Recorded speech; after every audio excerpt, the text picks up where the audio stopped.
Magandang araw po, Miss Gali. At sa lahat po ng listeners ng channel mo. Ako po, si Ella.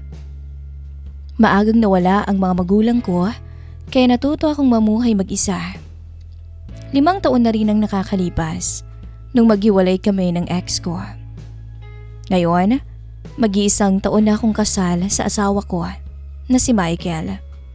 At hanggang ngayon ay umaasa pa rin akong babalik siya. Ngunit hindi ko naman inaasahang siya ang magiging gwardiya ng asawa ko sa pamumulitika. At doon magsisimula ang kwento kong ito, Miss Callie. Han, kailangan mo pa bang umabot sa ganito? Delikado ang buhay ngayon pagdating sa politika. Hindi mapanatag ang loob ko sa tuwing nangangampanya si Michael bilang mayor dahil uso na ang barilan ngayon sa aming bayan. Han, trabaho at responsibilidad ko to. Huwag kang mag-alala. Nagdagdag naman ako ng mga tauhan ko. Napabuntong hininga na lang ako sa pangungumbinsi niya sa aking magiging maayos ang lahat. Huwag kang mag-alala. At malapit na rin namang matapos ang termino ko sa posisyong to. At magagawa na natin lahat ng gusto natin. Sana nga, Han. Ngunit hindi man lang ako nasabik sa sinabi ni Michael na magagawa na naman ang gusto namin dahil alam kong mayroong parte sa akin na hindi pa ako handang bumuo ng kahit anong plano sa buhay na kasama siya. Sige, Han. Aalis na ako at may meeting pa kami para sa paparating na eleksyon. Huwag kang magpapakapagod masyado. Hinalikan niya ako sa noo bago siya tuluyang umalis. Nakukonsensya ako dahil mali ang nararamdaman kong to lalo na't may asawa na ako. Paano kaya kung bumawi ako kay Michael? Total naman ay binibigay niya lahat ng gusto ko. At alam kong mahal na mahal niya ako. Mag-10 na nang makauwi si Michael at sinalubong ko siya ng halik at yakap. Han, gising ka pa rin? Oo, alam mo namang hindi mapapanatag ang loob ko kapag hindi ka pa nakakauwi, hindi ba? Baka sa boses ko ang lungkot dahil totoo namang hindi ako napapakali. Dahil kahit papaano ay mahal ko siya. At sinumpa ko yon sa harap ng Diyos. Mahal na mahal talaga ako ng misis ko. Nga pala, Han, may bago akong gwardya kasi nag-resign si Pedro. Buntis yung asawa niya kaya kailangan niyang bantayan.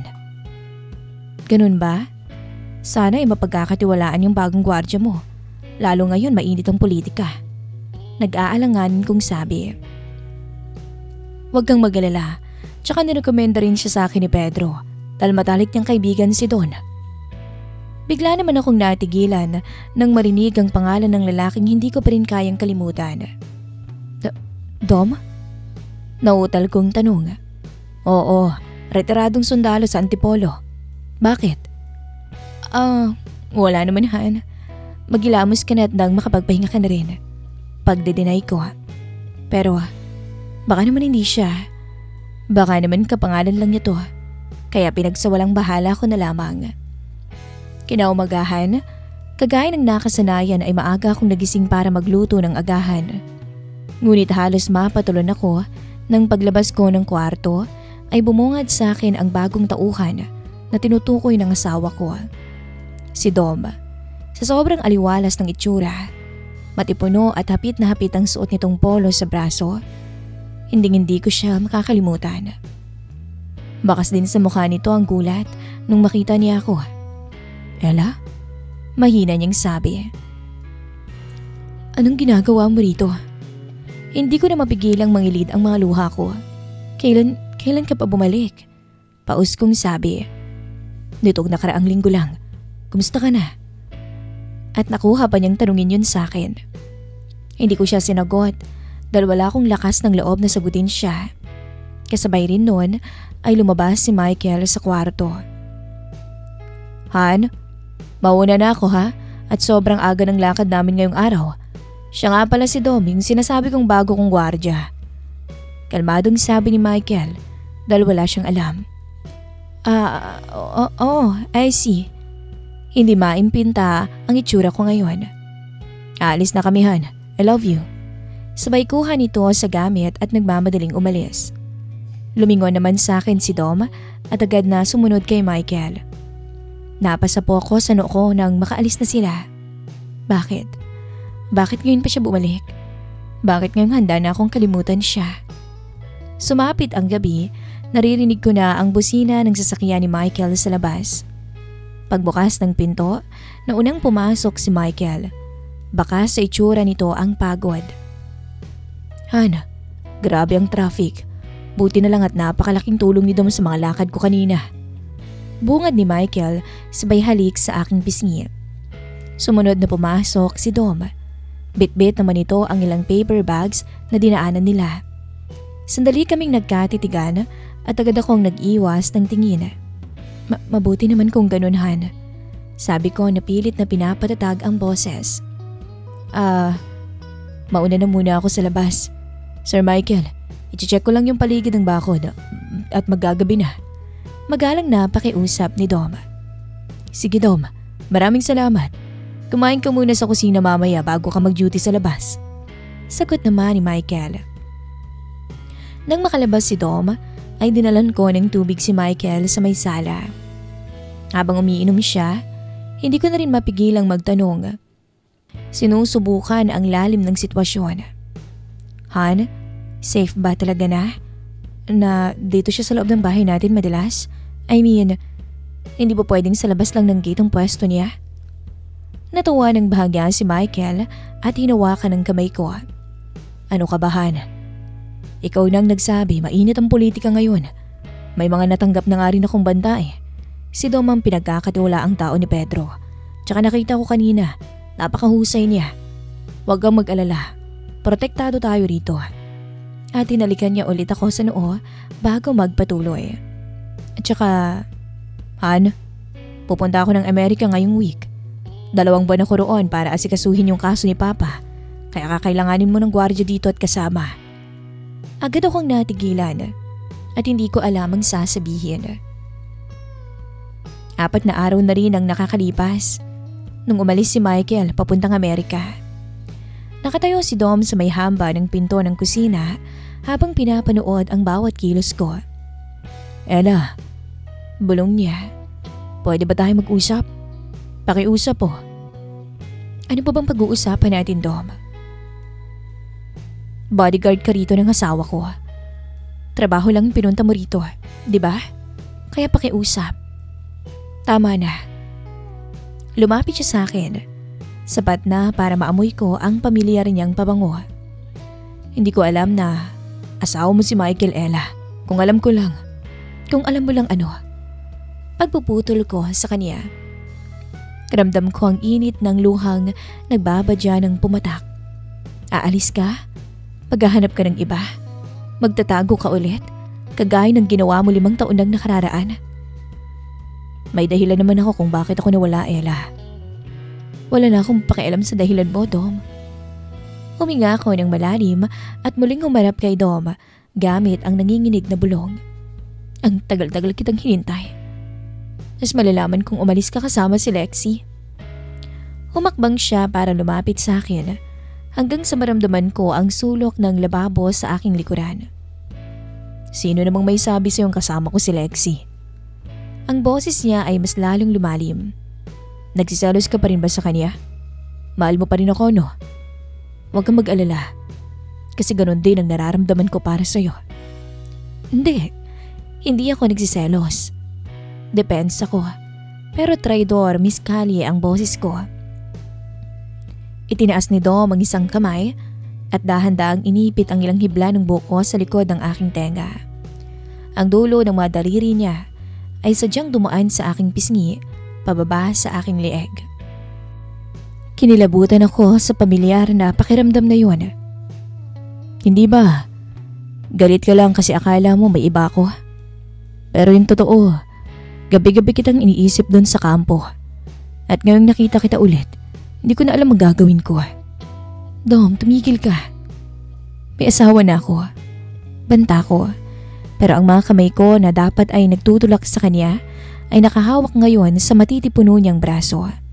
Tila nangungunyapit. Hayaan mo siya ron. Nabis mo ako, Ella, hindi ba? Kasi ako, baliw na baliw pa rin ako sa'yo. Lalo na nung nakita kita nung umagang yon. Sabi niya sa nakakaakit na boses. Sa isang iglap, nawala ang lahat ng galit. Nung idikit niya ang kanyang labi sa akin, hindi na ako lumaban pa, Miss Callie. Sinalubong ko ang mapupusok niyang halik. Hanggang sa may nangyari sa aming dalawa. Noong araw na yon, Miss Callie. Magagabi na. Nung magising ako at nasa tabi ko pa rin si Dom, mahimbing na mahimbing ang pagkakatulog. Doon lang nagsinkin sa akin ang lahat. May nangyari sa amin. Halos mapatalon ako sa gulat. Agad kong sinagot ang tawag. Han, napatawag ka? Bulong ko. Good morning, Han. Malambing na boses ni Michael sa kabilang linya. Gusto ko lang mangumusta. Tsaka mukhang matatagalan pa ako rito. Ganun ba? Sige, ayos lang. Mag-iingat ka riyan, ha? Sagot ko. Mabuti na lang at nandyan si Dom. Pakisabi sa kanya i-secure ang buong bahay, ha? I love you, Han. Sabi ni Michael. Hindi ko na nagawang sumagot ng maayos dahil biglang yumakap sa akin si Dom. Oo naman, Han. Sige na, may ginagawa lang ako. I love you too. Nagmamadali kong sabi, sabay patay ng tawag. Matatagalan pa raw? Ulit ni Dom. Ibig sabihin marami pa tayong oras na magkakasama, Ella. Pero Dom, malito eh. Bulong ko. Mali pero gustong gusto mo. Ika niya. Nandito na ako sa tabi mo. Wala yung asawa mo kaya wala kang dapat ikatakot. Lumipas ang ilang linggo at pinagpatuloy namin ni Dom ang patagong relasyon namin. Sa kama namin siya natutulog at naging mag-asawa kami habang wala ang tunay kong asawa. Ella, hindi na mawala sa isip ko ang itsura mo. Napakaganda mo. Salubong ni Dom sa akin pagkagising. Huwag ka naman magsalita ng ganyan. Baka mamaya ay makarinig. Makarating pa kay Michael. Lagot talaga tayong dalawa. Walang makakarinig. Kailan daw ba siya uuwi? Bukas raw. Uuwi na siya kaya iligpit mo na yung mga naiwan mong gamit sa kwarto. Natataranta kong sabi. Ano nang plano natin sa ating dalawa? Hindi naman natin to ititigil, di ba? Dahil lang sa bumalik siya. Tanong niya at di alam ang gagawin. Hindi. May bahay kami sa Ilocos. Pwede tayong pumunta rin paminsan-minsan. Alam mo namang mahal kita, Dom eh. Kampante kong sabi. Mahal na mahal din kita, Ella. Hindi ko kayang mawala ka ulit. Gabi na nang tuluyang makauwi si Michael. Sinalubong din siya ni Dom para kunin ang mga bitbit. Sa wakas, nakita ko na rin ang pinakamamahal kong misis. Miss na miss kita, Hana. Wika nito at bigla kong hinalikan at niyakap. Namiss din kita, Han. Kumusta naman ang mga naging lakad mo doon? Ayos lang, Han. Sa wakas makakapagpahinga na rin ako. Kahit papano naging kampante ko dahil nandito si Dom. Masayang sabi ni Michael at tinapik-tapik si Dom. Siyempre naman, sir. Pasaway nga lang puminsan si Ma'am pero nasusuway ko naman po. Saglit na tumingin sa akin si Dom na may nakakalokong ngiti. Dako, ganyan talagang ma'am mo, pasaway. Pagbibiro pa ni Michael. Tama na nga yan at umupo na tayo para makakain na tayo.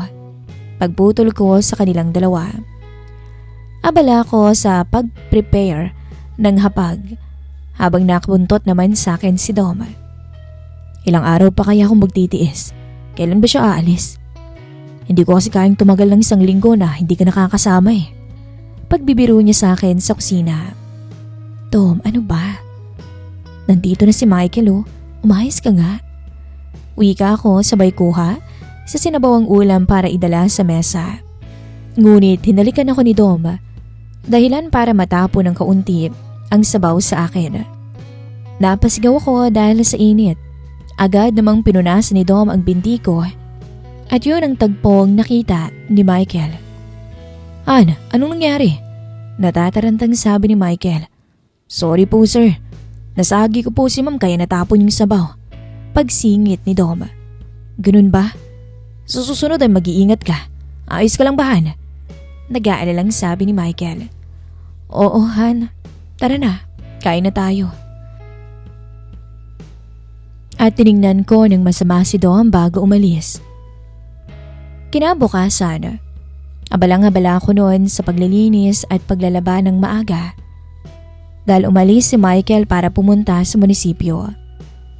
Biglang may sumipol sa likod ko na kinagulat ko. Si Dom. Bakit nandito ka pa? Kanina pa umalis si Michael, hindi ba? Bungad ko.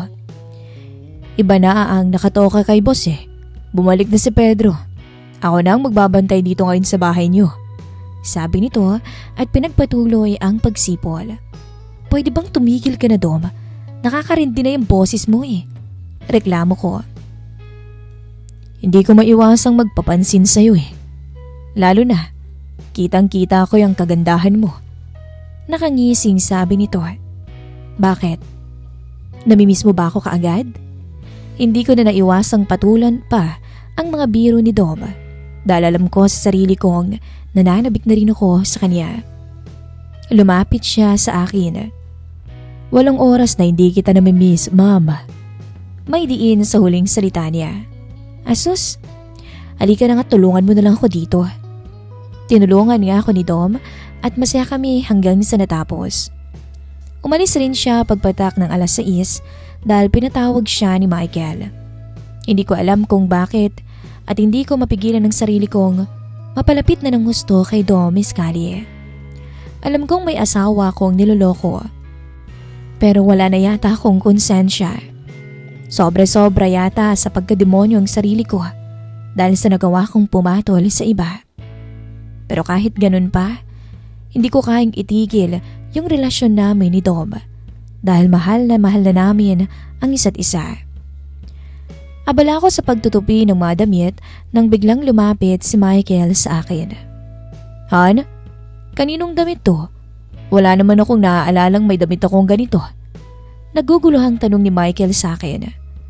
Han, baka nasama ni Manang sa basket natin kasi di ba may donation kayo para bukas? Pagdidinay ko dahil alam kong kay Dom yun. Oo nga pala. Mukha namang nakumbinso ko siya sa rason ko.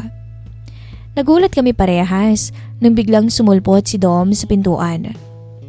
Sir, nakahanda na po yung sasakyan. May papagawa pa po ba kayo? Nito, sabay tingin nito sa akin at agad naman akong umiwas. Wala naman na. Hintayin mo na lang ako sa labas at maiwan ka na lang muna dahil wala namang ganong trabaho ngayon sa labas. Kampanting sabi ni Michael kay Dom at agad naman tong sumang-ayon. Nang makaalis na si Michael, ay agad akong pinuntahan ni Dom. At muli, Miss Kali, may nangyari po sa aming dalawa. Hindi maaalis sa akin ang makonsensya, lalo na sa tuwing nakikita ko ang imahe ng mukha ng asawa ko. Gusto ko rin naman minsang itigil ang namamagitan sa amin ni Dom, pero hindi ko magawa. Dahil mahal ko si Dom at matagal ko na siyang mahal. Siya ang unang lalaking minahal ko bago pa dumating si Michael. Lumipas ang linggo, nakaramdam ako Miss Kali ng pagduduwal nung maamoy ko ang nilulutong ulam ni Manang. Kaya naman naisipan kong magpa-check up dahil hindi ako mapakali. At doon ko nga na lamang nagdadalang tao ako, Miss Kali. Labis-labis ang kaba ko dahil alam ko sa sarili kong hindi si Michael ang ama ng dinadala ko. Dahil matagal-tagal na rin nung huling may mangyari sa aming mag-asawa. Agad kong pinapunta si Dom sa isang tagong lugar para walang makarinig ng pag-uusap namin. Nung dumating si Dom Miscali, ay hinarap ko siyang manghiyak-ngiyak. Pinakita ko sa kanya ang ultrasound na bitbit ko. Pati na rin ang pregnancy test na ginawa namin kanina. Anak ng toko naman, Ella. Anong gagawin ko rito? Pasigaw na bungad niya sa akin. Anong gagawin mo dyan? Alang naman hindi mo alam. Magkakaanak na tayo, hoy, Dom. Ano ba? Paus kong sabi sa kanya. Pero alam mo naman, di ba? Patong-patong na rin ang responsibilidad ko sa pamilya namin. Pagrarason niya para tuluyan na akong mapuno. Walang hiya ka para sabihin sa akin yan. Pinagpilitan mo tong relasyon natin at pinairal mo yung pagiging makati mo. Tapos sasabihin mo sa akin yan? Sigaw ko sa kanya. Matapos ang sunod-sunod na pagtatalo naming dalawa, ay pareho rin kaming kumalma. Huwag ka nang umiyak. Sige na, paninindigan ko kayo na magiging anak natin. Pero kailangan tong malaman ni Michael, Ella. Kalmadong sabi niya. Pero agad akong tumutol. Ano? No! Hindi. Hindi mangyayari ang gusto mo. Hindi mangyayari ang sinasabi mong yan, Tom. Pwede namang sabihin ko sa kanya na ayoko na sa kanya. Agad na nangilid ang luha ko. May natitira ka pa bang konsensya? Naloko natin siya, Ella. At isa pa, nabuntis kita. Agad niyang sabi. Walang sikretong hindi nabubunyag, Ella. Dagdag pa niya. Hindi nagtagal ay hindi ko rin kayang patagalin pa. Hinarap ko si Michael at inamin ko sa kanya ang pagtataksil namin ni Dom at ang katotohanang dinadala ko ang bunga ng aming kasalanan. Ganun na lang ba yun, Ella? Galit ang bumasag sa katahimikan. Minahal kita ng buo. Pinagkatiwalaan ko kayong dalawa ni Dom. Pero hindi ko naman inakalang siya palang papatulan mo. Michael. Patawad. Sorry. Umiiyak kong pagsusumamo habang nakayuko. Patawad? Ano? Habang bumubuo ako ng pangarap natin, nagpapakasasa ka rito kasamang lalaki mo? Isang mapait at sarkastikong tawa ang kumawala sa kanyang mga labi bago ako tiningnan ng may halong pandidiri. Sa tingin mo ba? Ganun lang kita kadaling mapapatawad? Hindi mangyayari yun, Ella. Babalik sa inyo yung ginawa niyong yun sa akin. Alam mo ba yun? Mabuti akong tao, Ella. Hindi ako kailanman naging malupit. Pero ito ang sinukli mo. Nung araw na yun, tuluyan na tuldukan ang pagsasama namin bilang mag-asawa. Bit-bit ang kahihiyan at ang pinagbubuntis kong sanggol. Napilitan kaming makipagsiksikan sa maliit na bahay ni na Dom. Nagsilbi itong isang napakasakit na aral para sa akin at kay Dom. Ang pagpapatuloy namin sa dati naming relasyon sa kabila ng aking kasal kay Michael ay isang kahangalan na sumira sa aming lahat. Ngayong nagbunga ang kataksilan namin, dusa ang kinahinatnan namin. Natutunan ko, Miss Callie, na ang pagtataksil ay parang utang lamang. Parandali ang masarap igasta sa simula, pero habang buhay mong pagbabayaran ng may kasamang hirap. Kaya huwag na huwag ninyo nga hanapin sa iba ang kakulangan na kayo naman ang may pagkukulang. Hanggang dito na lamang po ang kwento ng buhay na binahagi po sa atin ng ating letter sender. Maraming salamat po sa patuloy na sumusubaybay sa ating mga kwento. Muli, ako po si Miss Callie, ang inyong tagapagsalaysay. Please don't forget to like and subscribe na rin po sa ating YouTube channel.